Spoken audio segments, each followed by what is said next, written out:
Merci, Monsieur le Président. Madame la Ministre.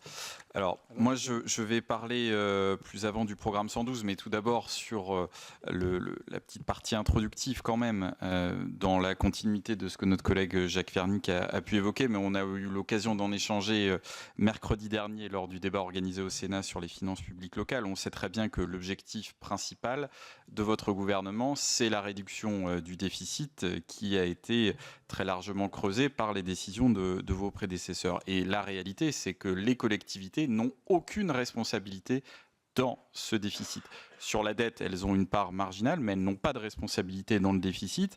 Et en faire porter la responsabilité, même une partie aux collectivités, est en réalité un montage, parce que comme ces dernières années, nous avons réduit leur autonomie financière et fiscale et remplacé cette autonomie par des dotations de l'État, dire qu'ensuite ces dotations pèsent sur le budget de l'État, il y a là une forme de malhonnêteté. C'est pas votre discours évidemment, mais c'est important de rappeler ces réalités. Sur le programme 112, les chiffres là sont aussi assez édifiants, mais finalement en cohérence avec la démarche globale de programmation budgétaire de votre gouvernement. Moins 37,6%, en autorisation d'engagement c'est moins 150 millions d'euros.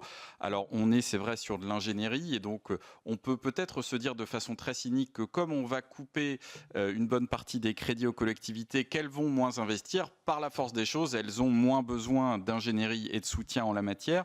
Il y a une forme de cohérence dans le dispositif, mais pour autant, les questions et les inquiétudes demeurent.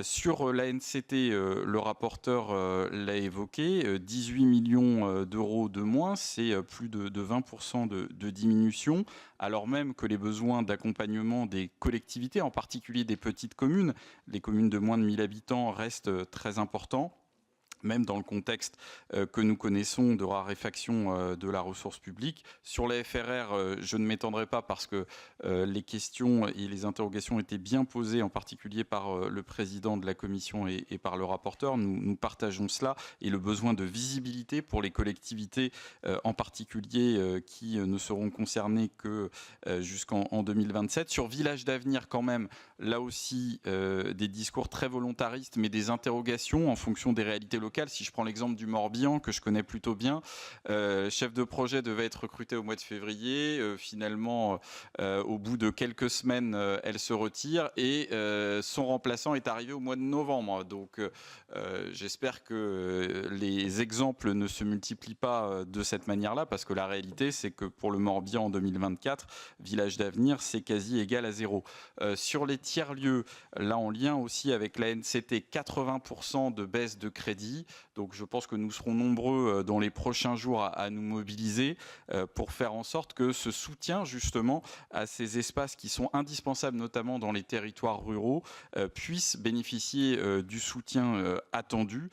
Cette chute brutale par rapport au crédit de 2024 n'est pas compréhensible et met en danger de nombreux projets. Sur territoire d'industrie, on a été nombreux là aussi à réagir à la crise qui semble se profiler avec de nombreux plans sociaux annoncés. Comment entendez-vous mobiliser ce dispositif qui a bénéficié de 70 millions d'euros au titre du Fonds vert dans le contexte que nous connaissons avec des suppressions d'emplois en cascade? Sur France Service, là aussi, beaucoup a été dit, mais d'une certaine manière, le chiffre que vous donnez sur le nombre de contacts témoigne bien aussi de cette chute de la couverture en service public, en particulier dans les territoires ruraux, et donc du besoin légitime de nos concitoyens de pouvoir trouver des interlocuteurs. Alors on prend bonne note de la hausse de la participation de l'État, 5 000 euros et 10 000 euros pour les France Service en FRR, mais pour autant il faut rappeler ici que les France Service en ruralité coûtent beaucoup plus cher. Donc oui, on peut dire on fait le double, mais la réalité, c'est que ce soit les plus 5 000 ou les plus 10 000, la participation de l'État, elle reste de notre point de vue insuffisante, alors même que les 12 opérateurs en intégrant l'URSSAF sont exclusivement des opérateurs nationaux et que ces services étaient assurés et financés par l'État. Je voudrais terminer en évoquant 2 points, les CPER, parce que là nous sommes en lien avec le programme 112. J'avais eu l'occasion de vous interroger sur ce sujet mercredi dernier. Vous m'aviez répondu que nous pouvions avoir quelques inquiétudes sur les crédits de paiement pour 2025. Alors qu'en est-il précisément parce que il y a les CPER, il y a les CRTE évidemment, et là plus globalement le sujet de la transition écologique qui pose quand même quelques interrogations. C'est un peu le brouillard dans la répartition des rôles entre vous et puis votre collègue Madame Pannier-Runacher, parce qu'a priori c'est vous qui avez la main sur le fonds vert, sur d'autres dispositifs c'est votre collègue. Pour les territoires ruraux, la lisibilité est pas évidente, et puis sur les crédits consommés par rapport au fonds vert, là aussi les élus quand même ont bien entendu les signaux qui étaient envoyés dès le début de l'année 2024, et donc dans beaucoup de territoires ils n'ont pas jugé opportun de déposer des projets parce qu'ils voyaient bien que c'était finalement peut-être une voie sans issue. Et vous-même vous reconnaissez que DETR, DSIL permettent de financer aussi des projets qui ont été orientés parfois par les préfectures. Donc moi sur le niveau de consommation du fonds vert, je pense qu'il faut être très prudent.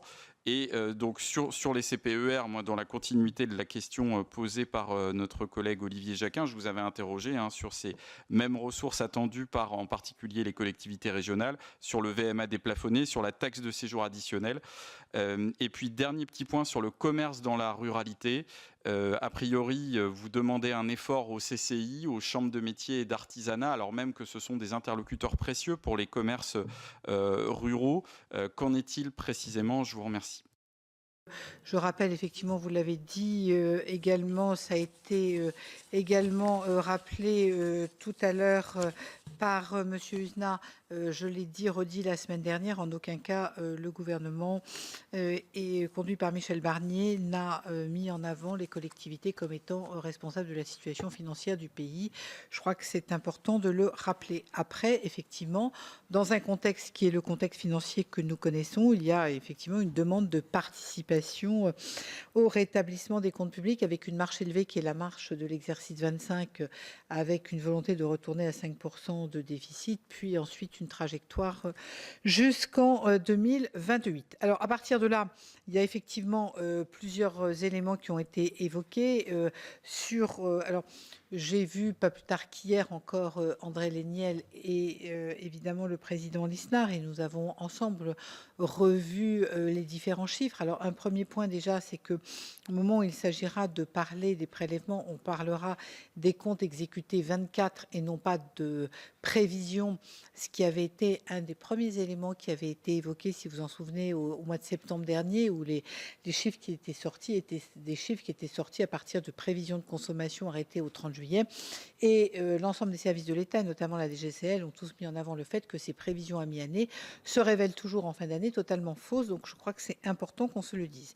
Derrière, dans les éléments, effectivement, la déclinaison des 5 milliards, je l'ai dit tout à l'heure en répondant à une question au gouvernement, je le redis, vous savez tous la manière dans laquelle ce budget a été construit, et le budget qui va arriver devant vous maintenant est un budget qu'on considère comme étant une version 0, puisque nous repartons du texte initial du gouvernement, et le gouvernement a fait part de sa volonté de l'amender et de travailler. Vous imaginez que depuis le mois de septembre, nous avons beaucoup travaillé avec à la fois les régions, les départements, mais également avec les établissements publics de coopération intercommunale et avec les communes. Ce qui veut dire que nous partons d'une copie qui est une copie de 3 milliards d'euros qui sont financés par un prélèvement, c'est l'article 64. Alors bien évidemment, 2% sur les recettes réelles de fonctionnement de collectivités dont le budget est de plus de 40 millions d'euros.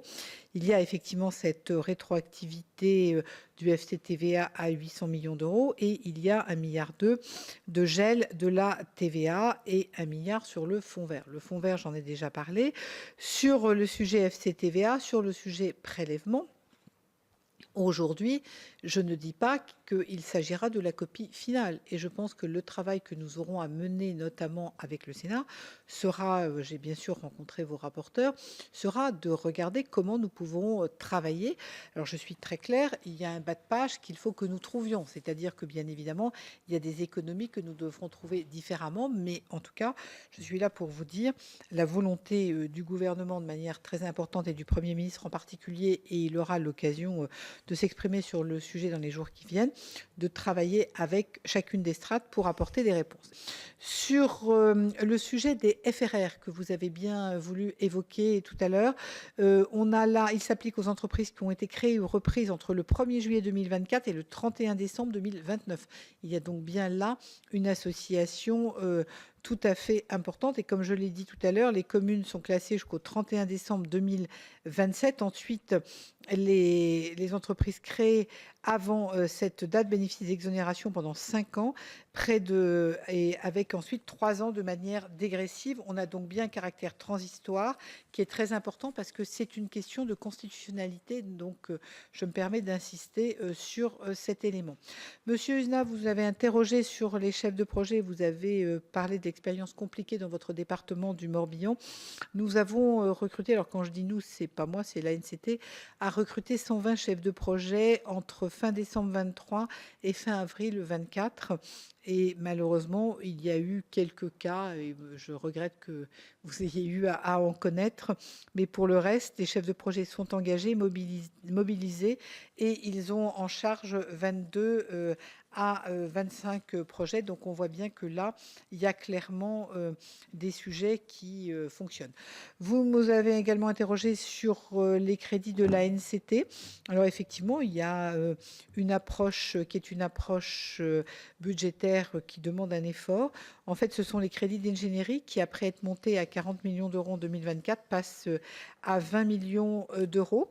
En revanche, comme je l'ai dit, sur Village d'Avenir, les financements de chefs de projet sont maintenus. Territoire d'industrie, les crédits sont maintenus. Et au-delà, nous allons mettre en place un fonctionnement assez souple entre le cabinet du ministre de l'économie, de celui de l'emploi et le mien, de façon à être en capacité, territoire par territoire, à répondre, puisqu'on voit bien effectivement la nécessité de mobilisation.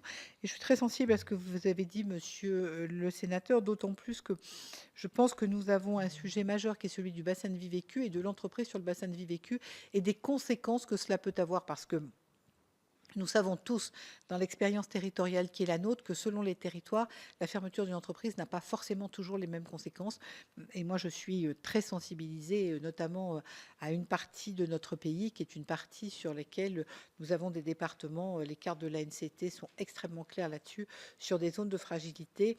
Et sur certains territoires, dans les 1300 bassins de vie vécu, on peut se retrouver avec la seule entreprise du territoire qui soit fermée, avec les conséquences que l'on voit sur les territoires. Donc, il y a donc une nécessité de mobilisation tout à fait importante.